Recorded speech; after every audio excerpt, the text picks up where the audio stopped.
All right, so let's start with the big story that we're tracking on WION at this hour, where for the very first time since his defeat, the incumbent US President Donald Trump has acknowledged that his rival Joe Biden has won the White House. But Trump has also reiterated his claims that the vote was actually rigged, and that is the reason as to why Joe Biden won. The Trump statement came in tweets that included several claims about the 3rd of November vote. The election was declared as safe and secure by state and federal agencies without using Biden's name. Donald Trump tweeted that he won. That's something that Trump had not said publicly before. A rigged election, we will win. This was another tweet that he put out. He also tweeted that Biden won because the election was rigged, and so he's still pretty much bent on not conceding the election. Now, Trump made it clear that he would keep trying to overturn the electoral result. He also said that the Democrats' victory was only in the eyes of the media. Now, Trump's Twitter tirades show the extent of how much the present administration is willing to contest the results, which saw them lose after the first term.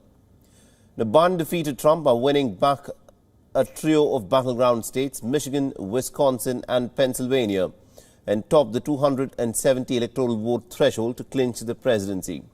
Now, following the slew of tweets on Sunday, the president also headed for his golf club in Sterling, Virginia. Post the electoral results, Donald Trump has spent his days with few public events and has pushed forth these allegations of fraud in the electoral process on social media. The US president has also stalled the government's normal process of preparing for a new presidential administration at the White House. Trump's campaign team and Republicans have also sought to press their cases in court in key battleground states, but have been widely rejected so far.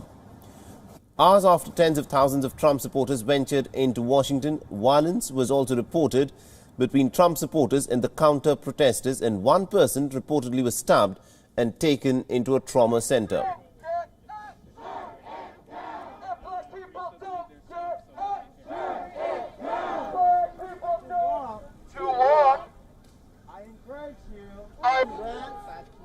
Meanwhile, President-elect Joe Biden and Vice President-elect Kamala Harris have moved forward with their transition efforts, including briefings on the COVID-19 outbreak. The U.S. President-elect Joe Biden's incoming Chief of Staff, Ron Klain, has said that the federal government needs to sign off on transition team efforts this week so that Biden's team can receive national security briefings and address the issue of COVID-19. Klain also added that Trump's tweet on not conceding had no bearing on the actuality of the election results. All right, now to give us more perspective in terms of what's actually playing out in the United States, we are joined in by Jagruti Dave. She's joining us live from Washington, D.C. Jagruti, give us a sense of what's actually happening right now at the White House. We saw the tweets that Donald Trump has put out. Is this the closest that he's got to conceding the election? Yeah, absolutely. And it's why, the networks picked up on that tweet saying Joe Biden won. And though the president continued to talk about the rigged election.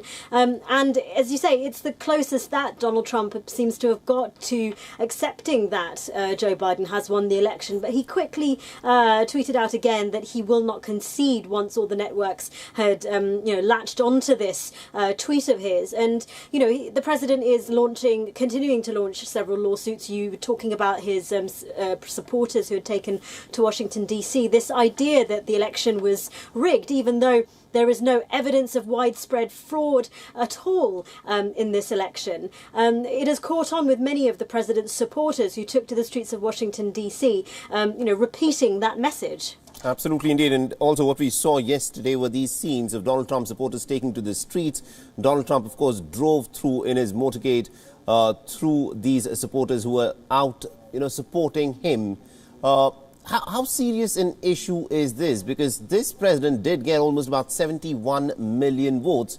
And there are lots of people who believe what the American president would be telling them, that this election was rigged.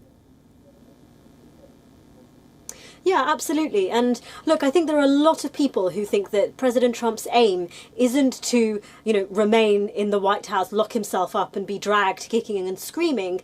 The aim is to, he will leave, is what a lot of people are saying. But what he's doing is sowing the seeds of doubt in people's minds, in his supporters' minds, and essentially making it challenging for the next administration, again, sowing the seeds of doubt in his supporters' mind about the credibility of the Biden-Harris administration when they do take over after January the 20th, which is the inauguration. So are we now looking at the possibility that Donald Trump may never actually really concede the election? He will not stop saying that the election was won by Joe Biden because there was fraud, but he may still move out of the White House, and that is how he would leave a lot of Republican supporters, where they would feel that although it was perhaps Donald Trump that they voted for, but the election was won by Joe Biden because the election was rigged. That is one scenario that has been suggested by analysts, that President Trump will leave, but he won't concede that he won't concede the election. He won't admit that it was that he lost in a fair election. What he will do is he will continue saying that the election was rigged, but that he will have to leave the White House and admit that he will have to that he will have to leave, and that Joe Biden will take on the mantle. And as I say, this is what many critics have said as part of his strategy to sow the seeds of doubt in the minds of people about the validity of the next administration. Of course, those who are supporting the president are saying that what all they are asking for is for the process of checking to go underway, that they want to make sure that this was a fair and free election. The problem is that there is no evidence that this wasn't a fair and free election. Any of the suggestions of voter fraud seem to be completely baseless. There has been no evidence of widespread fraud in this election. All right, we'll have to leave it there. Thank you very much indeed, Jagriti Dave, for joining us from Washington, D.C. and getting us all those insights.